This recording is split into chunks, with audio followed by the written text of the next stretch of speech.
L'Afrique a les mêmes idéaux que le reste du monde.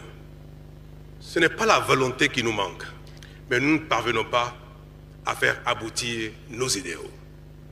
Et notre échec principal, et qui est la cause de notre sous-développement, c'est bien notre incapacité à mettre en œuvre notre idéal.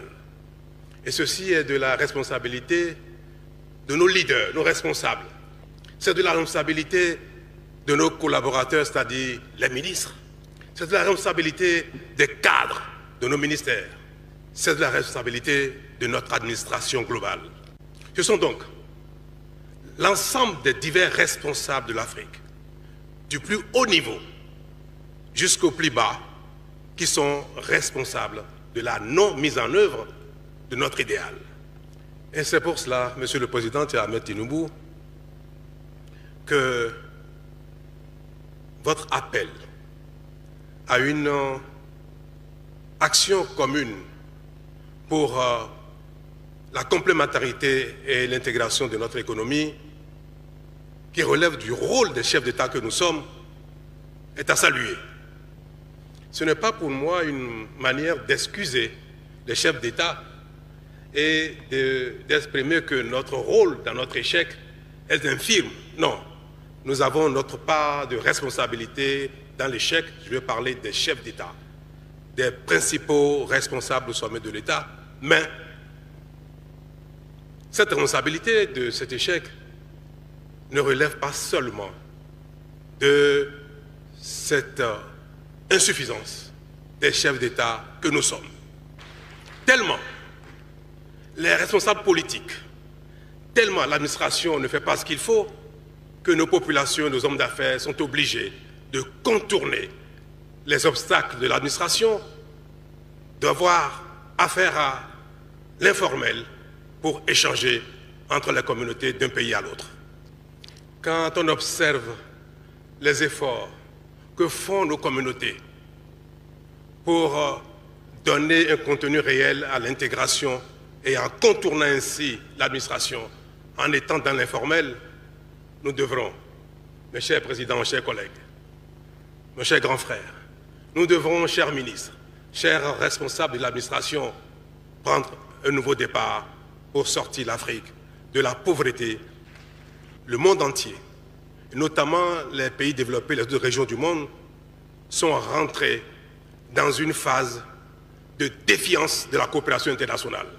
La coopération internationale n'est plus aujourd'hui un idéal universel. L'aide internationale n'existe plus et n'existera plus. Et le seul moyen pour nous, pour nos populations, de sortir de la pauvreté est que nous fassions les efforts qu'il faut sur nous-mêmes pour nous développer. Les États-Unis sont en train de nous donner une leçon incroyable. On observe le pays le plus puissant du monde, économiquement le plus puissant, qui est en train de défendre ses intérêts au centime près, au mépris de la coopération internationale. Cette déclaration, à la limite de guerre commerciale, que les États-Unis ont déclarée au monde entier, est une façon de nous réveiller. À la limite, nous devrions saluer le président Trump pour ce coup de fouet qu'il nous donne. J'ai envoyé la semaine, il y a quelques jours, au ministre des Finances, porter un message au président Tinubu pour la préparation de ce sommet.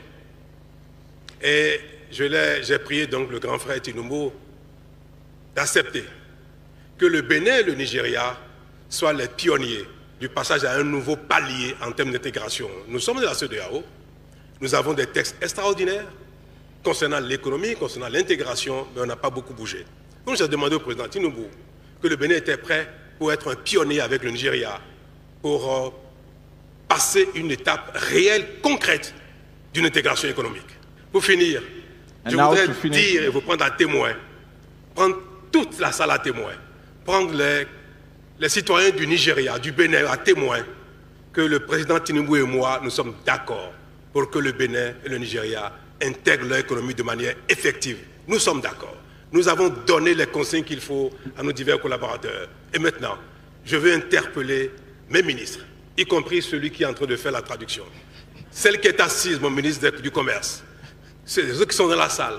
J'interpelle les ministres du président Tinubu qui sont derrière lui, la ministre du Commerce tout à l'heure qui est passée, pour que notre volonté, notre instruction d'aller plus loin dans notre intégration soit une réalité et c'est désormais de leur responsabilité. Président Tinubu, il faudrait que vous et moi, que le Bénin et le Nigeria, qui sont deux pays siamois, du sud au nord, nous sommes exactement les mêmes. À tout point de vue, je voudrais que nous soyons les pionniers de cette nouvelle dynamique. Dieu bénisse l'Afrique de l'Ouest. Merci.